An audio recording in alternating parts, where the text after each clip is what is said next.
Muy buenas noches, hermanos. Vamos a dar inicio a nuestra clase ya de hoy día. Estamos en una nueva semana, nuestra tercera clase de la materia Teología número uno. Teología uno, Introducción a la Teología. Vamos a comenzar. Vamos a ir al tema número 5 ahí en sus textos. Tema número 5. Voy a compartir la pantalla para que vayamos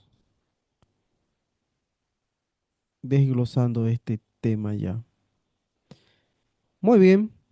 El tema 5 se llama interpretación de la Biblia. Interpretación de la Biblia. Vamos a hablar de la hermenéutica básica. ¿Ya? Vamos a ir a este tema, interpretación de la Biblia, hermenéutica básica. Recordemos que estamos en Teología uno, estamos haciendo una introducción a la teología. Más adelante, en otras materias, ya vamos a ir teniendo lo que es ya la hermenéutica, la exégesis, ya vamos a tener la parte de poder estudiar más a profundidad cada una de las ciencias como la cristología, soteriología. Entonces ahorita estamos en la introducción a la teología.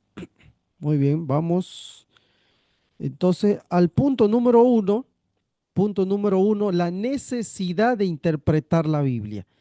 La necesidad de interpretar la Biblia. La Biblia fue escrita en contextos históricos, culturales y lingüísticos, diferente al contexto actual que tenemos hoy en día.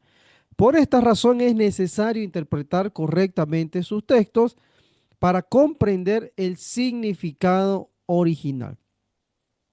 La disciplina que se encarga de este proceso se llama hermenéutica. ¿Ya? La hermenéutica entonces es la que se encarga de poder analizar, interpretar la Biblia con cada una de sus herramientas que nos da para poder interpretar la escritura. Muchas veces nosotros como teólogos, como estudiantes, como pastores, vamos directamente a qué me dice a mí, qué me dice a mí, qué me dice ahora para mi tiempo. ¿Qué me dice ahora para la situación en la que estamos viviendo? Y no, primero tenemos que entender que eso que estamos leyendo, que la escritura fue escrita en contextos históricos, culturales, lingüísticos, económicos, políticos, sociales, muy diferentes al contexto actual. Entonces, si nosotros no vamos a la Biblia, con la correcta herramienta necesaria, como la hermenéutica para interpretar, nos vamos a equivocar. Y vamos a hacer cualquier cosa con la teología, con la interpretación, y no vamos a llegar a poder describir y descubrir cada una de sus aspectos importantes que tiene para cada uno de nosotros.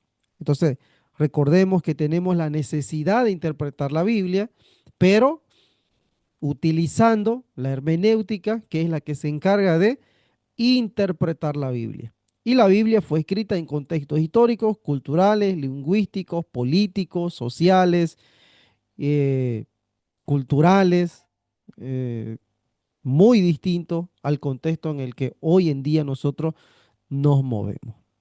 ¿Ya? Entonces vamos a ir describiendo los principios básicos de interpretación. Los principios básicos de interpretación. El principio número uno para interpretar la escritura es el principio de la intención del autor. El principio de la intención del autor. Y el primer paso es preguntarnos cada uno de nosotros qué quiso decir el autor sagrado. ¿Qué quiso decir? ¿Qué quiso decir Miqueas? ¿Qué quiso decir Isaías? ¿Qué quiso decir Samuel? ¿Qué quiso decir Pablo, Pedro, Santiago? Esa es la primera pregunta que tenemos que hacernos cuando vamos a interpretar la Biblia. No es qué me quiere enseñar a mí. No, ¿qué quiso decir realmente el autor sagrado? Principio de la intención del autor. Y acá Hermanos, tenemos que entender el contexto histórico. El contexto histórico. Debemos investigar en el contexto histórico varios puntos muy importantes. Por ejemplo, la situación política. La situación política. La situación social. La situación religiosa en la que está viviendo el autor. No es lo mismo leer a Amós, no es lo mismo leer a Amós en tiempos de injusticia social que a San Juan en tiempos de persecución romana. No es lo mismo leer a Amós en tiempos de injusticia social que a San Juan en tiempos de persecución romana. No es lo mismo. No es lo mismo leer a Daniel que leer a Pablo. No es lo mismo, ¿no? No es lo mismo leer a Ruth que leer el Cantar de los Cantares. Entonces, lo primero que tenemos que tomar en cuenta es el contexto histórico, hermanos. Primero, contexto histórico, situación, investigar la situación política, social, religiosa, económica, cultural que está ese autor escribiendo. Luego nos tenemos que preguntar los destinatarios, ¿a quién iba dirigido? ¿A quién iba dirigido? A ver, hermano Marco, Mateo y Lucas, ¿a quiénes va dirigido? ¿Se acuerda? Mateo y Lucas, ¿a quiénes va dirigido? ¿Son la misma, el mismo público?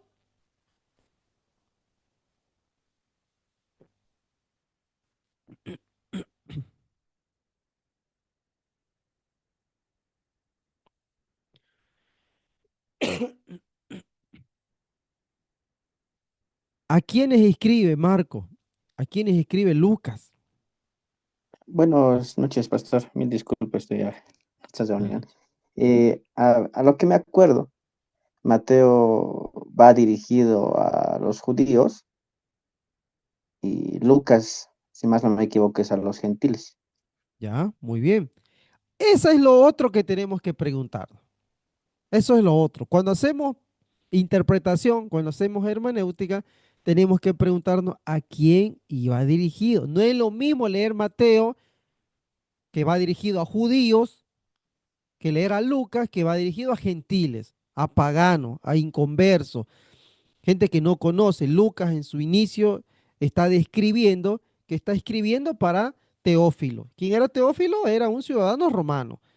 Entonces le va describiendo los sucesos que ha ido sucediendo y lo que él ha ido escuchando de distintas fuentes en las que él se ha apoyado.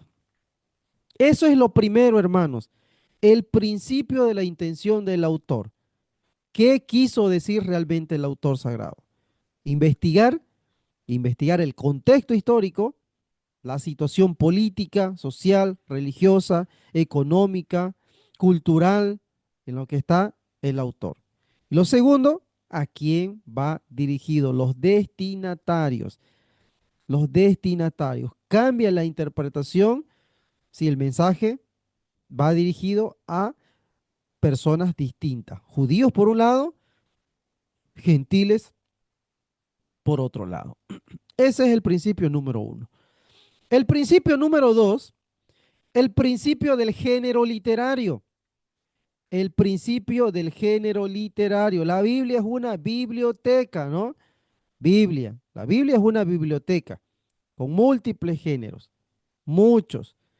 Interpretar un salmo es una poesía. Los salmos son poesía. Como si fuera una ley, Levítico, conduce al error dogmático.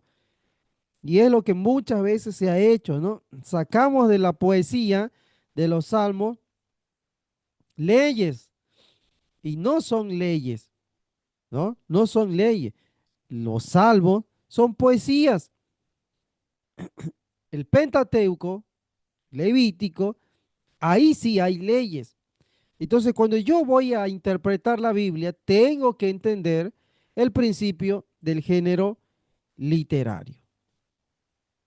Tenemos en la Biblia libros históricos, tenemos el Pentateuco, tenemos libros sapienciales, tenemos profetas, tenemos profetas mayores, tenemos profetas menores, tenemos los evangelios, tenemos las cartas pastorales, las cartas generales. O sea, tenemos que ir a cada uno de ellos entendiendo el principio del género literario. El sentido de las palabras depende de la forma literaria, ¿no?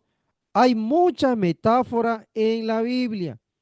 Hay muchas metáforas en la Biblia. Entonces yo no puedo agarrar a la Biblia y decir, ah, esto es literal. Por ejemplo, cuando la Biblia dice los salmos, las montañas saltan de gozo.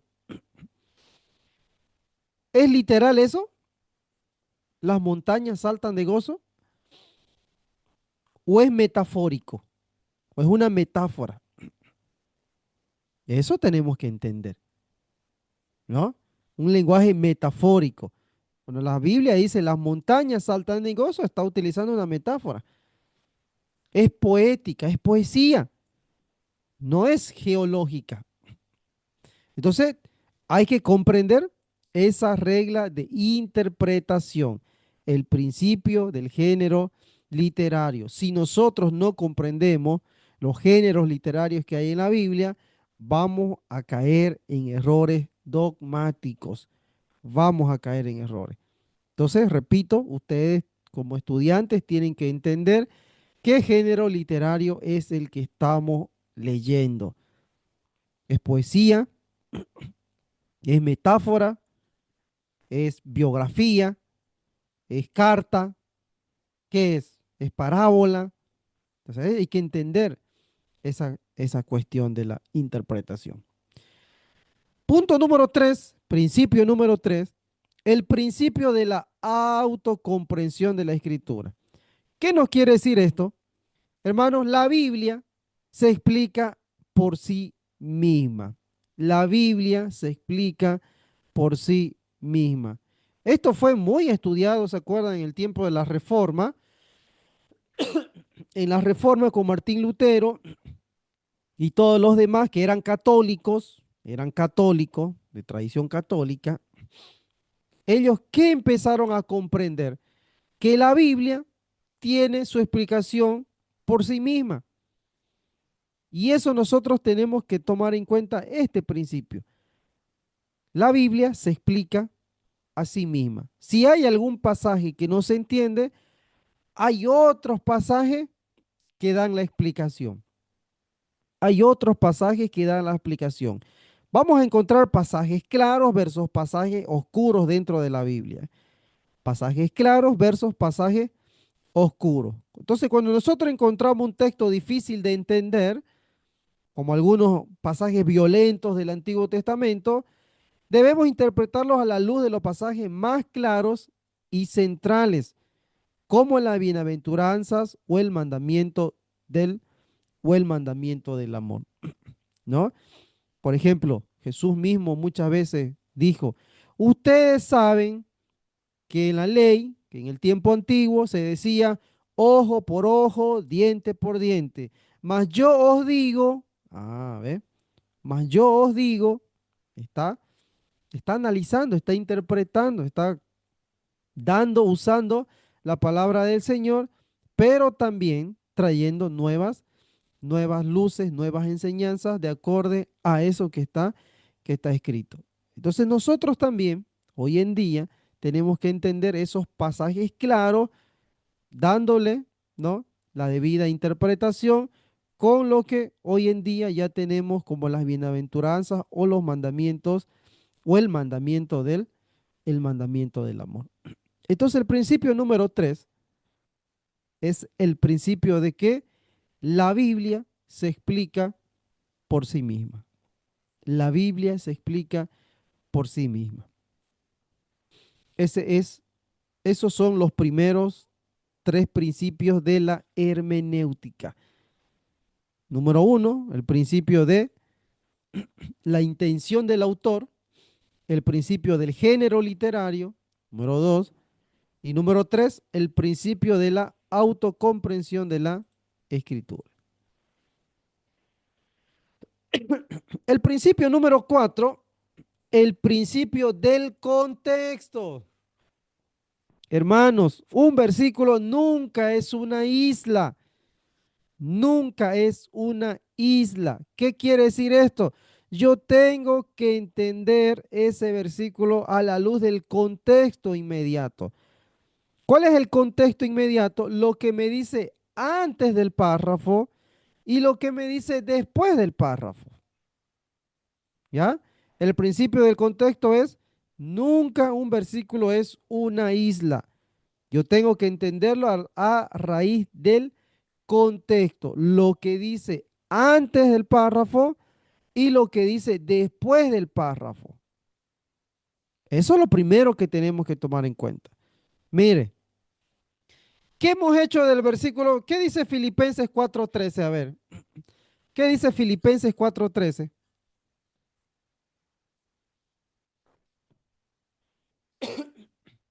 Lo sabemos de memoria, ¿no? ¿Qué dice Filipenses 4:13? Para que entendamos el contexto. Todo lo puedo en Cristo que me fortalece. Muy bien. Hasta ahí estamos bien. El versículo dice, todo lo puedo en Cristo que me fortalece. Pero ¿para qué lo hemos usado ese versículo? ¿Para qué lo hemos usado ese versículo?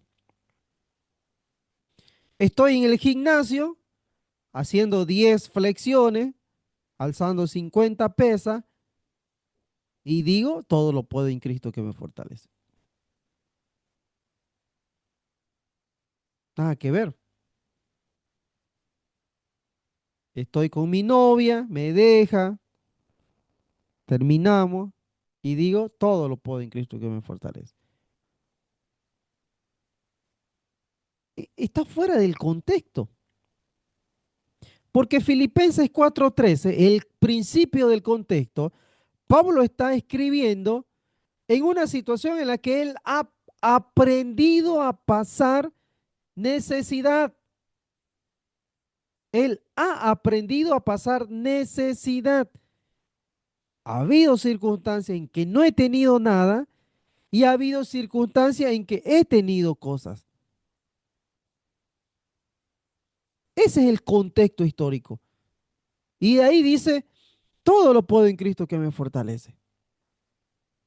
Porque él ha aprendido a través de la vida de que no siempre ha tenido todas las cosas. Ha habido momentos en los que lo han perseguido, lo han querido matar, ha pasado momentos de turbulencia, han habido iglesias que no lo han apoyado, han habido iglesias que sí han apoyado, han habido hermanos que lo han dejado, que lo han traicionado, que nunca lo buscaron.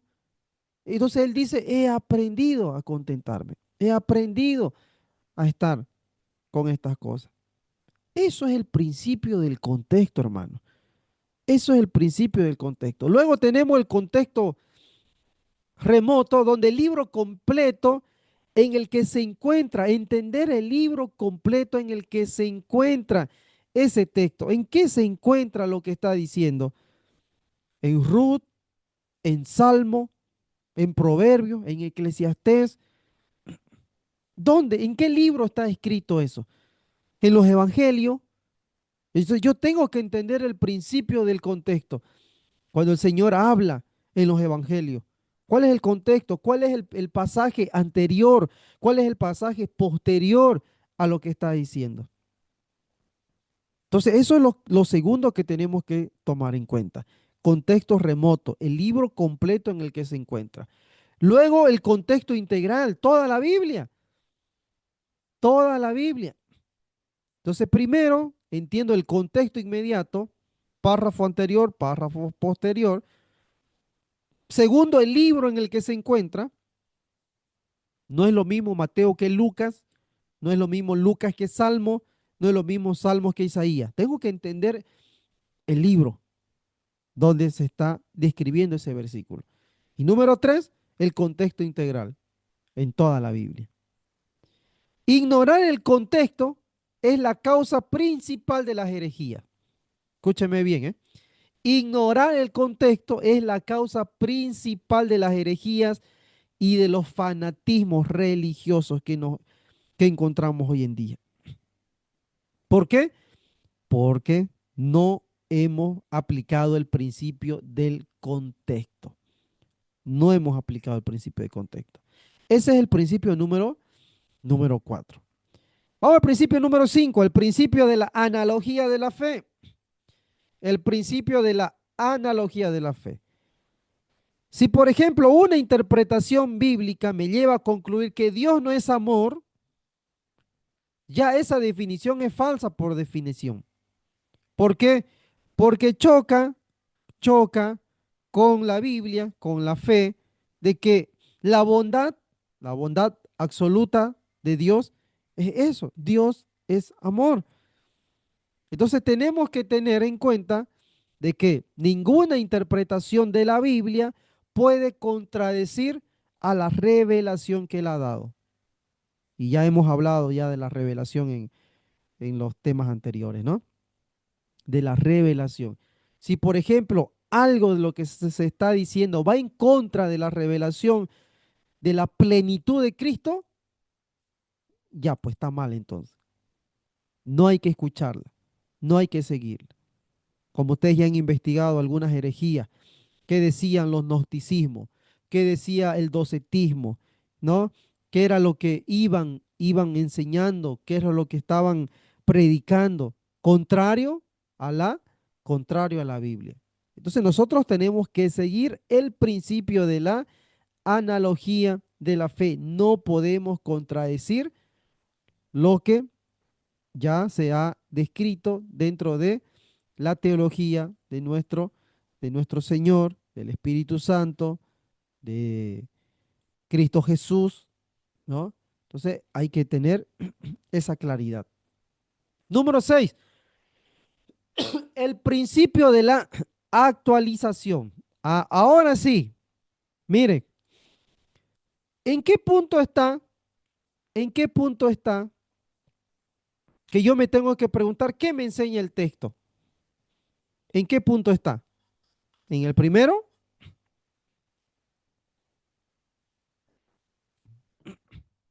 Según lo que estamos viendo esta noche, ¿en qué punto está? ¿Qué me habla a mí el texto?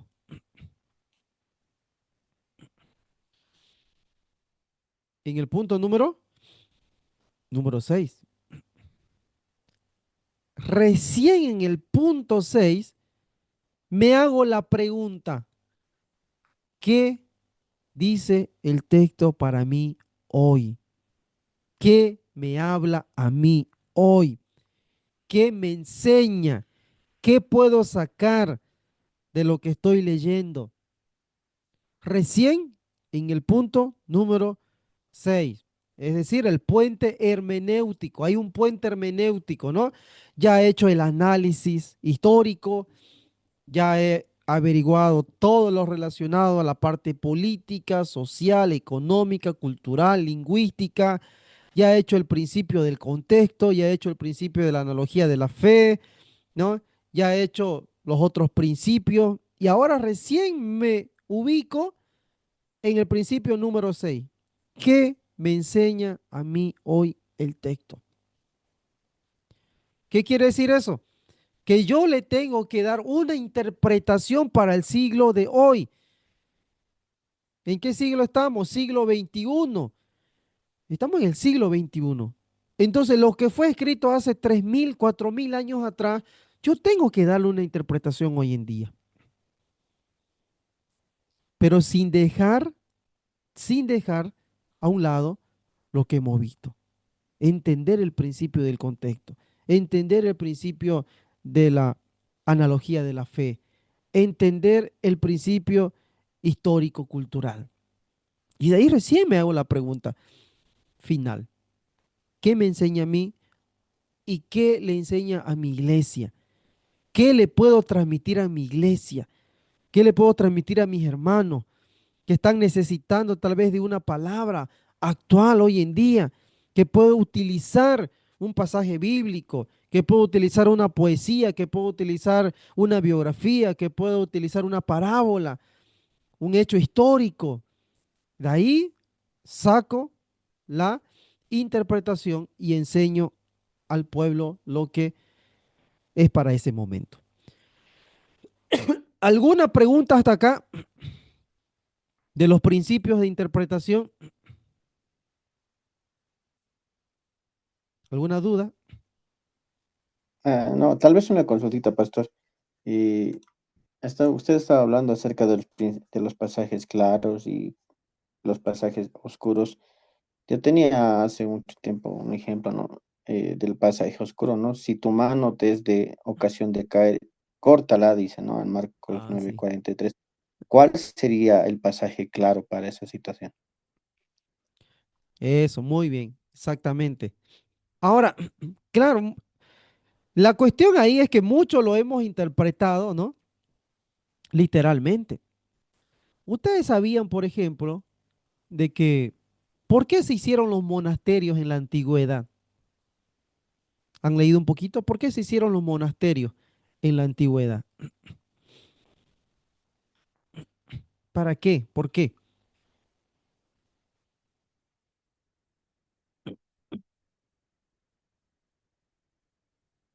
¿Me acuerdan? Funcionaba como refugios espirituales para las personas dedicadas a la oración, estudios y trabajo. ¿Ya? La razón era lo que usted está preguntando, ¿no? Alejarse. ¿Para qué? Para no caer en eso que usted está preguntando. Los monasterios funcionaban para eso. Yo me alejo de la realidad, yo me alejo de mi pueblo, me alejo de mi familia, me alejo de todo lo que me va a traer, por ejemplo, cuestiones de que yo pueda caer. Entonces me alejo, ¿para qué? Para que mis ojos no miren. eh, si tu ojo te es ocasión de caer, córtatelo. Si tu mano te es ocasión de caer, córtatela. Si tu pie te es ocasión de caer, córtatela. ¿No? Entonces, ¿cuál es el pasaje? Es el pasaje oscuro, ¿no? Ahora, el pasaje claro es que nosotros, a la luz de la escritura, tenemos el principio de que todos tenemos al Espíritu Santo. Y acá tenemos que refutar la idea de que el Espíritu Santo solamente están en los que hablan en lengua. La Biblia habla por sí misma. O sea, el Espíritu Santo no es solamente de aquellos que hablan en lengua. Entonces, cuando yo tengo al Espíritu Santo, ¿el Espíritu Santo qué me da? Poder, amor y dominio propio. Poder, amor y dominio propio. Entonces, hermano Marco, ese pasaje oscuro, yo le busco la interpretación ya del pasaje claro a la luz de la Biblia para entender y decir, yo no me tengo que aislar, no me tengo que ir a una montaña, a un lugar donde nadie me provoque, donde no mire a nadie, donde no pelee con nadie. No, yo tengo que darle solución, darle respuesta a la luz de la Biblia. Yo tengo al Espíritu Santo. ¿Y el Espíritu Santo qué me da a mí? Dominio propio. Eso es, hermano Marco. La, lo oscuro con con lo claro a la luz de la palabra. Entonces eso es darle respuesta siempre, ¿no? Siempre darle respuesta a la luz a la luz de la palabra de Dios. Hay mucha gente que no tiene dominio propio. La mayoría de nuestras iglesias confundimos que el Espíritu Santo es solamente en aquellos que hablan en lengua. Y no es así, hermano. Cuando nosotros nos hemos arrepentido, ya estamos, ya tenemos el sello de las arras del Espíritu Santo. Ya está en nosotros. Ahora, ustedes saben de que el hablar en lengua es un don. ¿No ve? ¿Y qué es un don? Es un regalo. Hablar en lengua es un regalo. ¿Como cuáles, por ejemplo? Como el don de enseñar, como el don de sabiduría, como el don de servicio, como el don de generosidad. ¿Todos somos generosos en la iglesia? ¿Todos somos generosos en la iglesia? ¿Ustedes qué dicen en sus iglesias? ¿Todos son generosos? ¿Hay alguien que el domingo llega con su batería, su teclado, su bajo y dice, hermano, esto lo voy a dar a la iglesia? ¿Todos llegan así?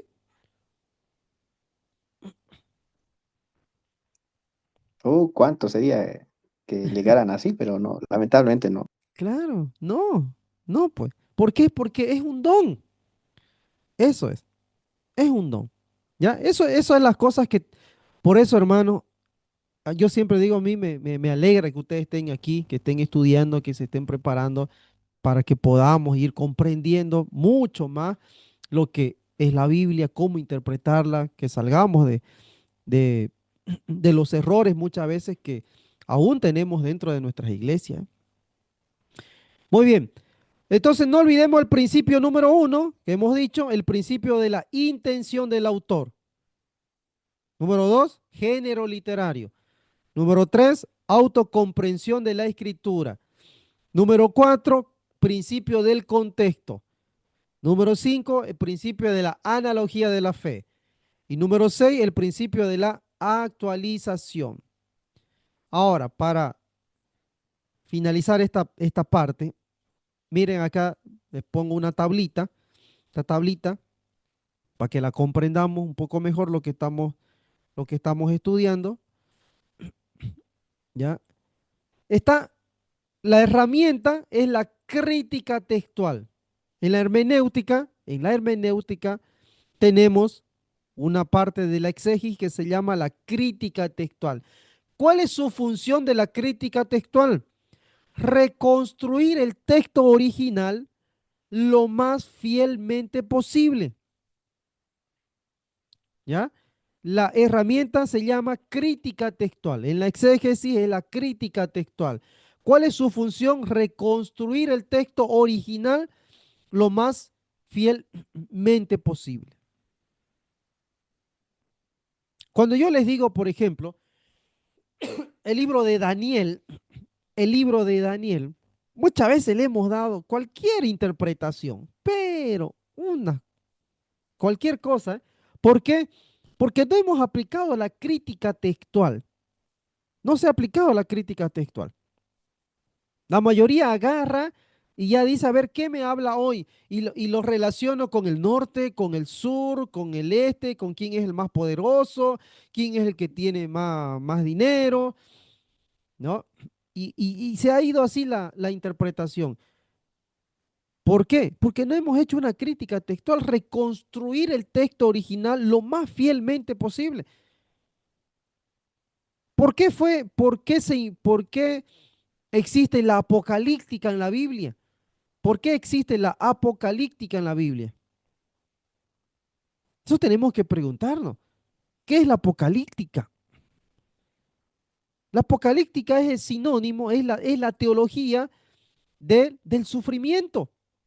La apocalíptica es la teología del sufrimiento. La apocalíptica dice, ustedes tienen que perseverar. La apocalíptica dice, ustedes tienen que permanecer. La apocalíptica dice, ustedes tienen que seguir fielmente porque esto que está pasando en algún momento se va a cortar. Eso dice la apocalíptica. Pero nosotros no hemos hecho cualquier cosa hoy en día. ¿Por qué? Porque no hemos aplicado una crítica textual lo más fiel posible a lo que dice el texto. Política, cultural, social, económica. Eso es lo primero. Lo segundo, la crítica literaria analiza la estructura, el vocabulario, el estilo. Yo les dije la clase pasada, ¿cuánto hicieron su tarea? Hicieron su tarea, ¿no? ¿Sí? A ver, díganme, ¿qué significa el tetragramatón sagrado? Eso es crítica literaria. A ver, ¿qué han investigado? ¿Qué significa el tetragramatón sagrado?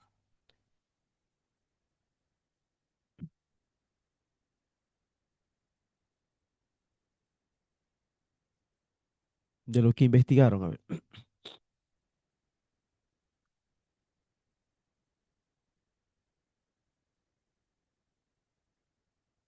¿Se acuerdan?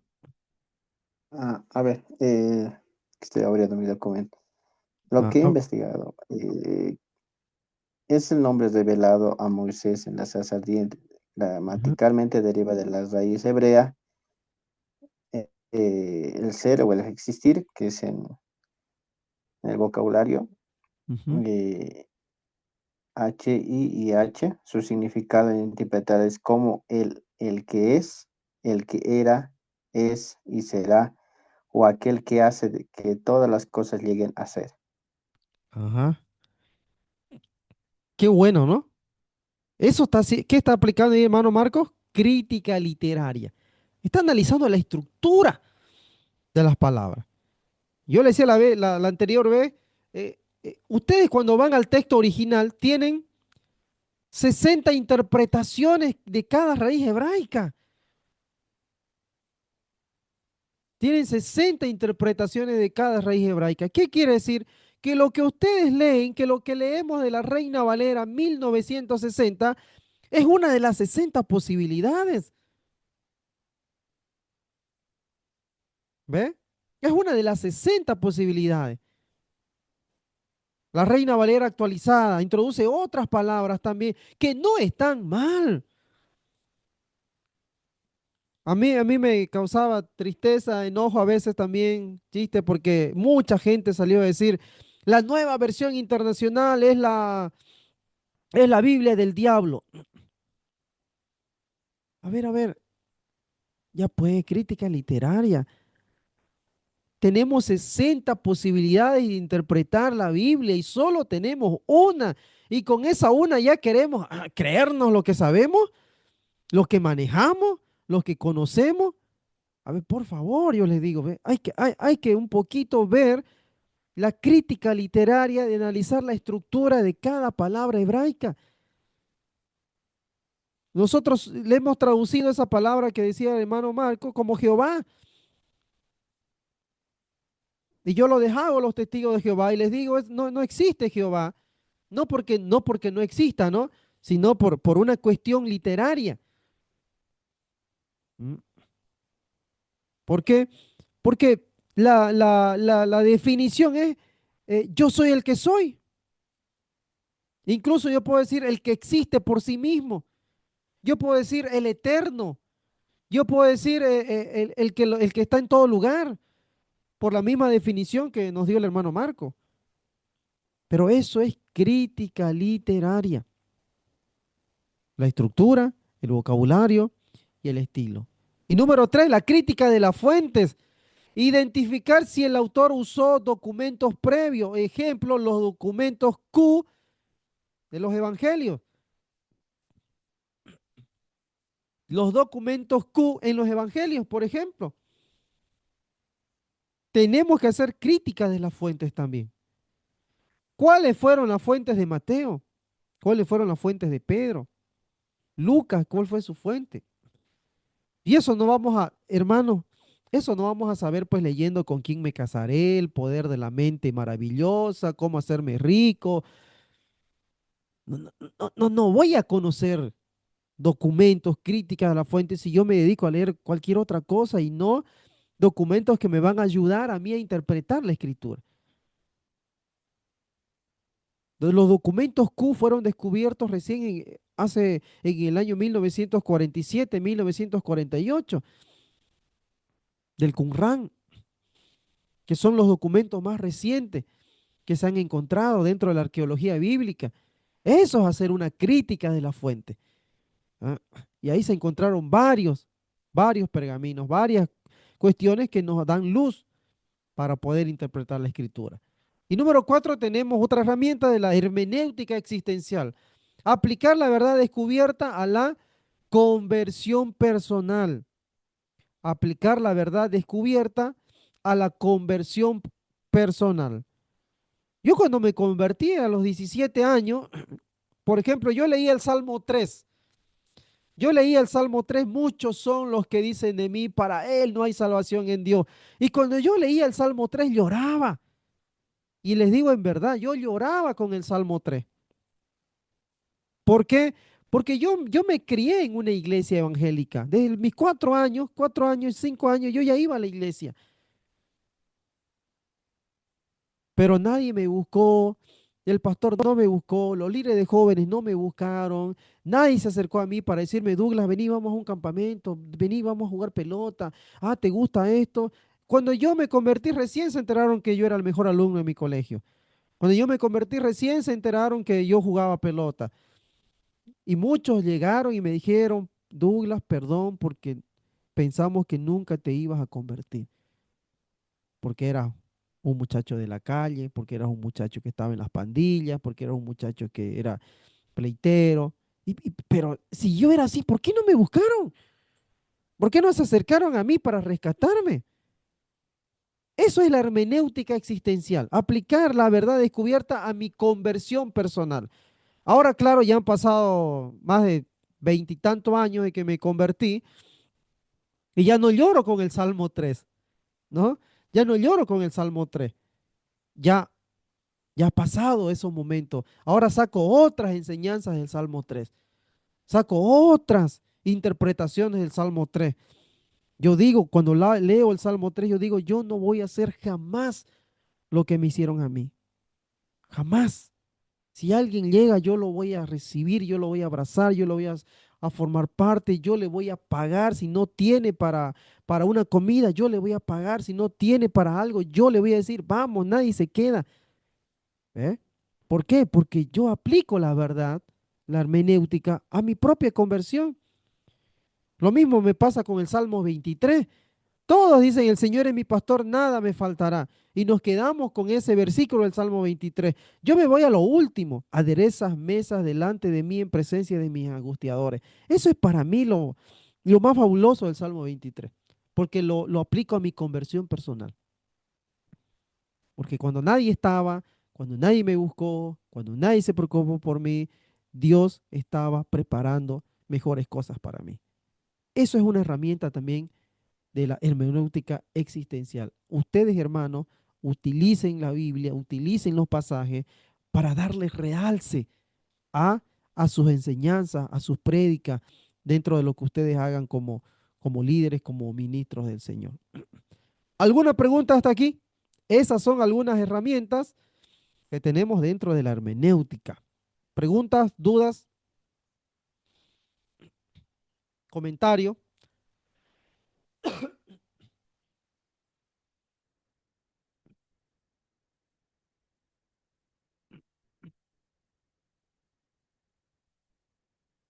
Hermano Álvaro, hermano Marcos, dudas, comentarios.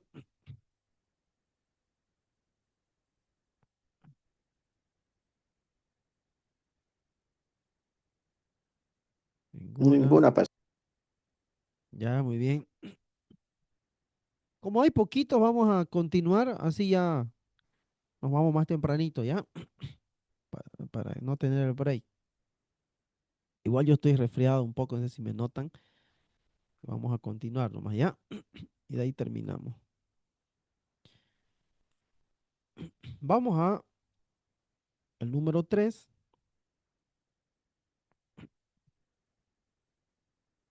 Ahí en su texto también pueden seguir. El número 3. Vamos a hablar un poco, para donde nos dé, porque como han visto, esto es muy profundo, la hermenéutica. Y aquí estamos haciendo todavía una introducción nomás a lo que es la hermenéutica. Vamos a hablar ahora sobre el proceso exegético. El proceso exegético, metodología y ciencias auxiliares. Metodología y ciencias auxiliares. Y el primero que tenemos es el abuelo de los métodos, así se llama, ¿eh? El abuelo de los métodos, es el método histórico crítico, lo que les hablaba ahí en la tablita. El método histórico crítico es el método indispensable para el estudio de la Biblia. ¿Mm? Es el método indispensable para el estudio de la Biblia. Considera la Biblia no como un libro caído del cielo, sino como un texto que pasó por la historia humana. Entonces, cuando nosotros hacemos hermenéutica, hacemos exégesis, nos agarramos de las ciencias auxiliares como el método histórico crítico, ¿no? Donde nosotros podemos agarrar este instrumento para ir comprendiendo cada uno de los textos. Lo primero que le hacemos es una crítica textual. Su objetivo es reconstruir el texto original. Como no tenemos los autógrafos, los papeles que escribió Pablo o Moisés, comparamos miles de manuscritos para eliminar errores de copistas, saltos de línea o añadiduras posteriores. Esa es la crítica textual, ¿no? Lo primero, entonces, el método histórico crítico y hacemos la primera, la crítica textual. ¿Qué hacemos en la crítica textual? Reconstruimos el texto original. Reconstruimos el texto original. Cuando nosotros podemos comprender y estudiar la hermenéutica y la exégesis, nos vamos a dar cuenta que hay algunos textos dentro de la Biblia que han sido introducidos después que se han escrito. ¿Mm? Después que se han escrito. Por ejemplo, uno de los textos conocidos, eh, Isaías. ¿Cuántos capítulos tiene Isaías? A ver, ¿se acuerdan cuántos capítulos tiene Isaías?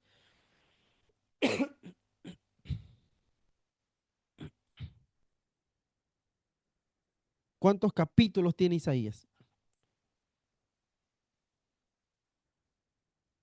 66. Exactamente. Ahora, cuando nosotros hacemos una crítica textual, escúcheme bien, no para que se les rompa la cabeza, ¿ya? ¿Ustedes creen que solo un Isaías escribió eso? Es decir, que solo un autor escribió esos 66 libros.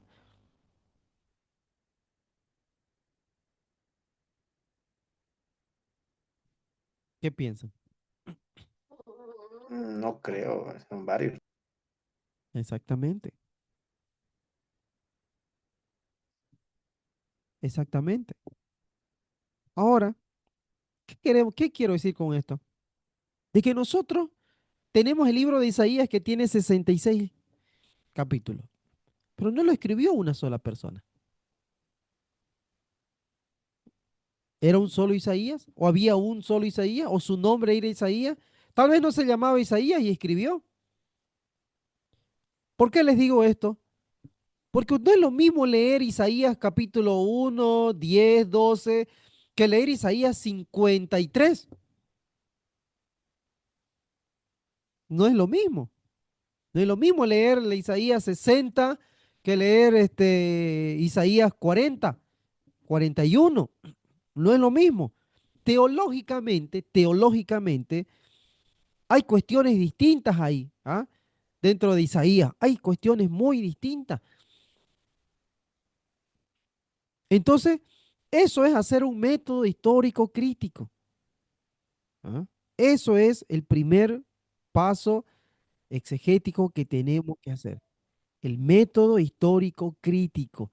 Entender, ¿no? Reconstruir el texto original.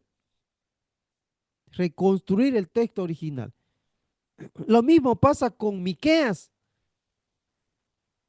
Hay versículos dentro del libro de Miqueas en la que uno cuando lee se pregunta, ¿por qué está este versículo acá?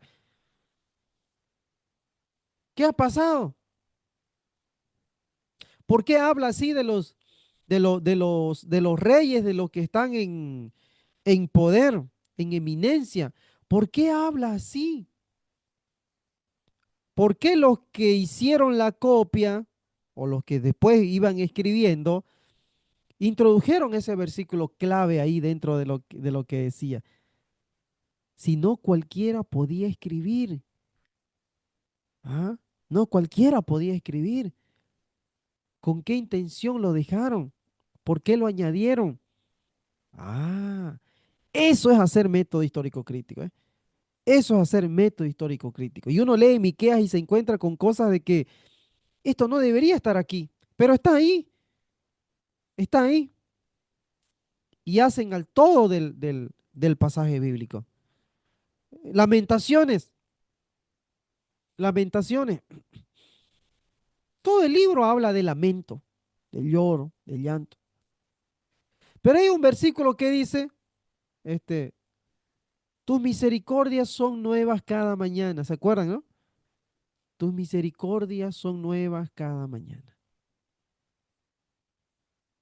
¿Por qué está ahí ese versículo? ¿Por qué está ahí? Si es todo lamento, ¿por qué introduce el autor, o no el autor, histórico crítico, ese versículo clave ahí? Clave. Tus misericordias son nuevas cada mañana. Y nosotros lo utilizamos ese versículo también. ¿Ve? Eso es el primer paso, hermano. Eso es el primer paso. Hay que analizar si el autor utilizó documentos previos. El Pentateuco, por ejemplo. El Pentateuco. Hay distintas tradiciones. Hay tradiciones yavistas y hay tradiciones eloístas. Está la tradición deuteronomista y la tradición sacerdotal.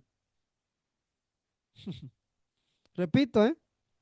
Cuando nosotros hacemos crítica, análisis crítica, textual, crítica de la fuente, y leemos, por ejemplo, el Pentateuco, hay distintas situaciones de tradiciones de la Biblia. Está la de tradición yavista, está la tradición eloísta, está la tradición deuteronomista y está la tradición sacerdotal. Hay algunos que dicen que Israel, en la historia de Israel, directamente fueron y atacaron y conquistaron. Y hay otros textos que no dicen eso dentro del mismo Pentateuco, dentro de la misma historia de Israel. Hay textos que no dicen eso,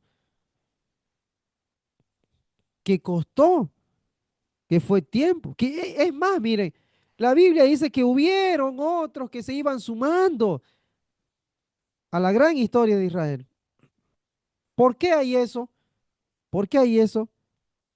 Porque hay distintas tradiciones. Lo mismo pasa con los evangelios.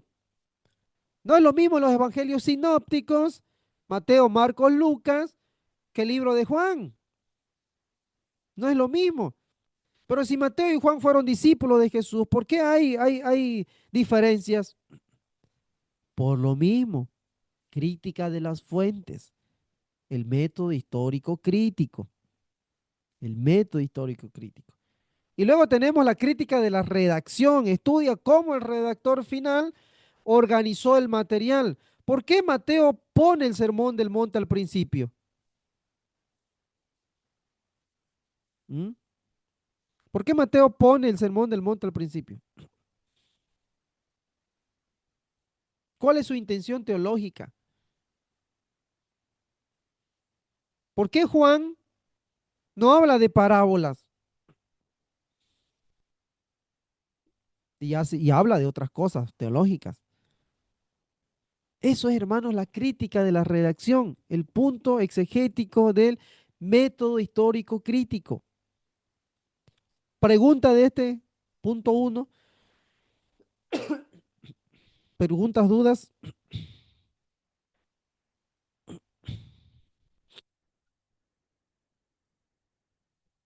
¿Está claro?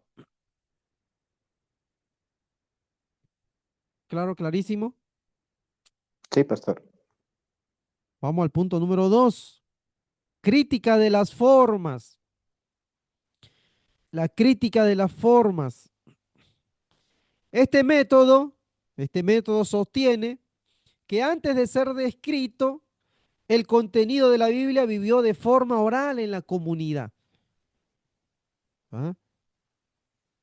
Nosotros hoy en día tenemos las interpretaciones de la Biblia y tenemos muchas Biblias. La Biblia de la mujer, Biblia del pastor, Biblia del teólogo, ¿no? Tenemos muchas Biblias. Pero antes, hermanos, antes de que se cree la imprenta y se empiece a imprimir los libros, no había esto. ¿Y cómo sucedían las cosas? ¿Cómo creen ustedes que Israel iba pasando sus enseñanzas? ¿Cómo Israel iba pasando sus enseñanzas a las generaciones? ¿Se acuerdan?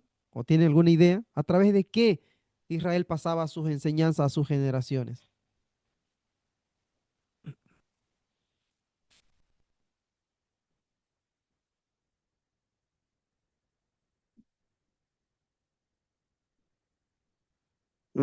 tal vez una idea, ¿no? A través de las familias o personas Ajá, aliadas, ¿no? En comunidades. ¿ya? ¿Y qué utilizaban para hacerlo? ¿Qué se usaba para hacerlo? ¿A través de qué?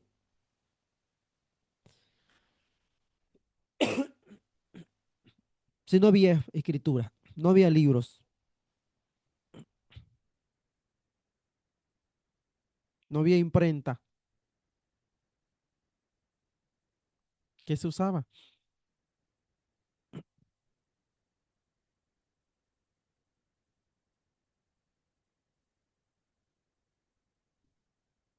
A ver, solo sería mediante historias. ¿Ya? Historias habladas, exactamente, mediante la forma oral. No había otra, hermano, no había otra enseñanza más que la oralidad, la forma oral. Por eso es que la Biblia dice en el Deuteronomio capítulo 6, y la repetirás a tus hijos y a tus hijos y a tus hijos, estando en la ciudad, estando en el campo, estando en el cuarto, estando en la cama, en las puertas, en las ventanas, las irás repitiendo. ¿Por qué? Porque era la forma oral. Eso es lo primero que tenemos que tener en cuenta en el punto número 2 de la exégesis, la crítica de la forma. ¿Cuál es el sentido de esa comunidad? Cristo Jesús, ¿cómo enseñaba? ¿Qué utilizaba? ¿Cómo se preparó? ¿A través de qué? A través de la oralidad también, hermanos. A través de la oralidad. No había escritura, no había Biblia como nosotros tenemos hoy en día. Entonces, ¿quién le enseñó a Jesús?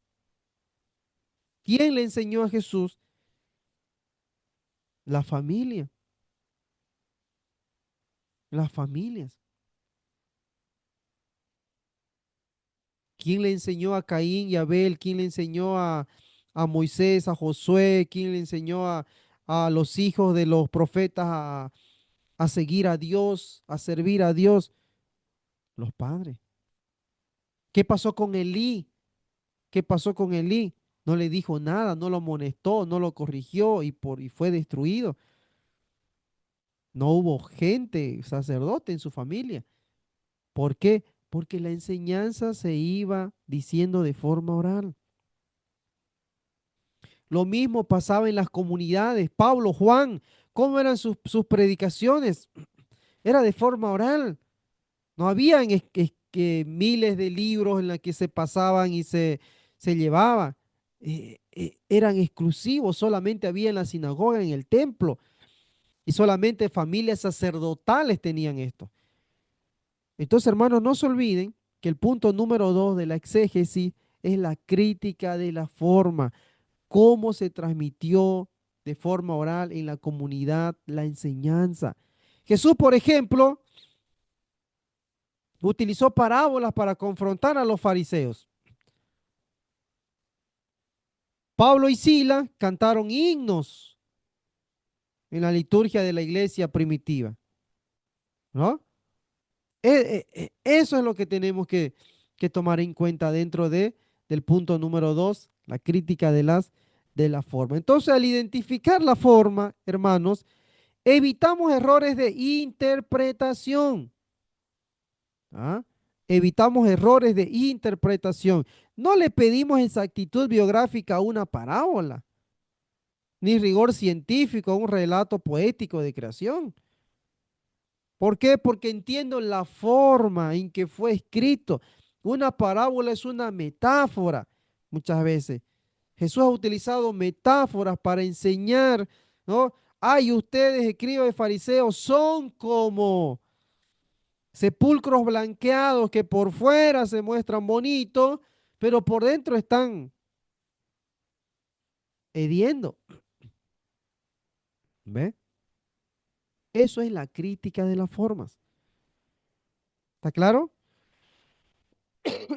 Pregunta, dudas.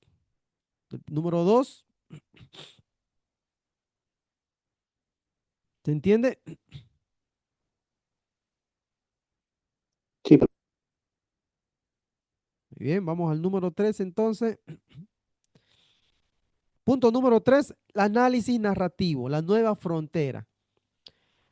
A diferencia de los métodos anteriores que descuartizan, hemos visto, ¿no? El texto para ver sus partes, el análisis narrativo lo lee como una unidad terminada, centrándose en el poder de la historia. El análisis narrativo. Entonces, el análisis narrativo no divide, hermano, no divide como el análisis crítico, no lo divide, no lo desmenuza, no lo descuartiza, no lo corta por partes, no, no, no. El análisis narrativo entiende el todo de la historia, se centra en el poder que está dando esa historia.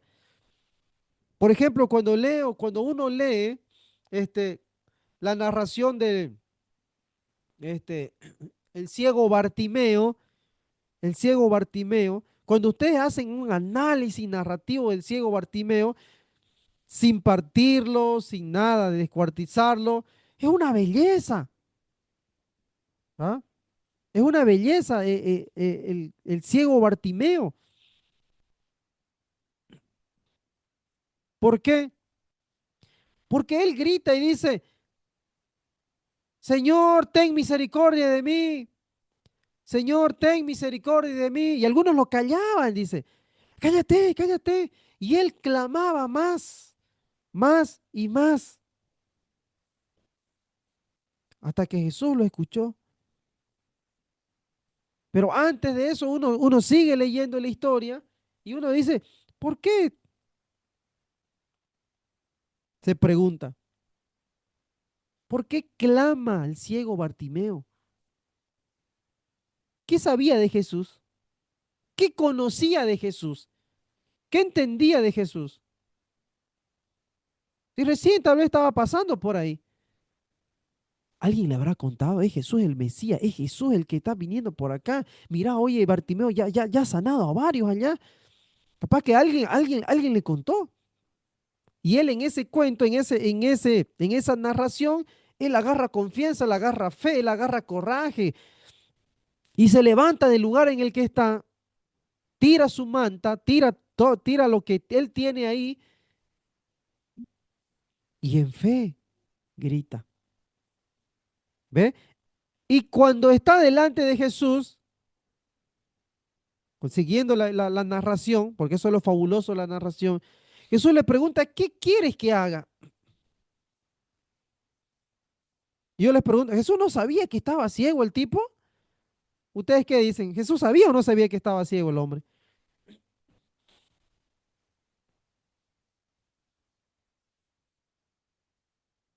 ¿Se dio o no se dio cuenta Jesús que estaba ciego Bartimeo? ¿Mm? Según la narración. ¿Por qué le pregunta, ¿qué quieres que haga? ¿Por qué le pregunta, ¿qué quieres que haga? Y el ciego podía haber dicho, pero Señor, ¿no ves que estoy ciego? ¿No ves que me han ayudado para llegar acá? ¿Qué te pasa? A ver, ¿por qué? ¿Por qué no ves? No, él no respondió de esa manera. Eso es hacer un análisis narrativo, es darle vida, entender la historia completa desde su unidad, como una unidad terminada, como una historia terminada. ¿Y sabe qué es lo lindo después cuando uno lee el texto y no lo parte, no se pierde ahí en el análisis crítico? Que el ciego Bartimeo lo siguió a Jesús, caminó con Jesús. Hermano, el ciego Bartimeo, la historia, la narración dice que él estuvo y caminó con Jesús. Eso es el análisis narrativo, la belleza de la historia, la unidad de la historia, que tenemos que nosotros centrarnos también en el valor de la historia. Cuando leemos Ruth, por ejemplo, no lo dividimos, no lo partimos, hacemos un análisis narrativo e incluso le puedo dar sentido a mi propia vida. Ese análisis narrativo, esa historia, esa narración que está contando, yo lo puedo personalizar con mi vida, porque estamos haciendo exégesis, estamos haciendo hermenéutica. Eso es lo lindo, hermanos, de hacer un análisis. Hemos perdido muchas veces hacer análisis narrativo también, ¿eh? Se ha perdido hoy en día el hacer el análisis narrativo. Usamos versículos por aquí, aislados por allá, nos vamos de Apocalipsis, nos vamos a Mateo, de Mateo nos vamos a Salmo, de Salmo nos vamos a Proverbios, o hacemos una ensalada de los versículos bíblicos. No, hay que darle realce también al análisis narrativo, a la exégesis que tenemos ahí delante de nosotros en la palabra del Señor. Ese es el punto número 3, el análisis narrativo. ¿Alguna duda, alguna pregunta? Aquí vamos a quedar. Preguntas, dudas, comentarios.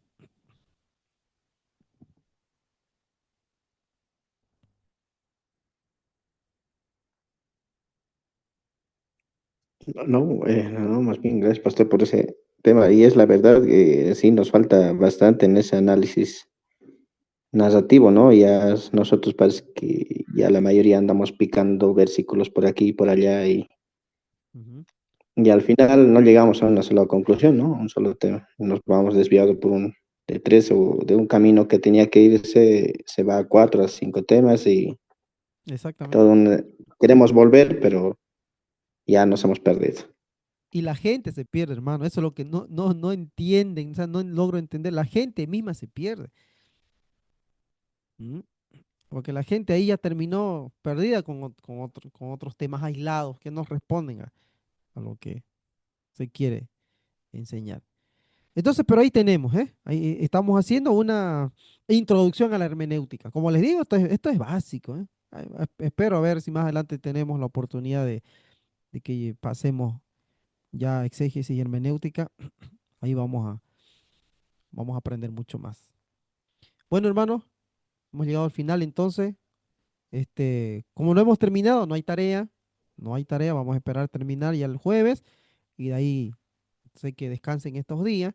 Vayan leyendo, tienen el texto, vayan leyendo las demás, por si hay alguna pregunta, alguna duda, podamos ir resolviendo. ¿Ya? Que Dios me los bendiga. Pasen buen descanso, buenas noches. Bendiciones. A mí, pastor, buenas noches.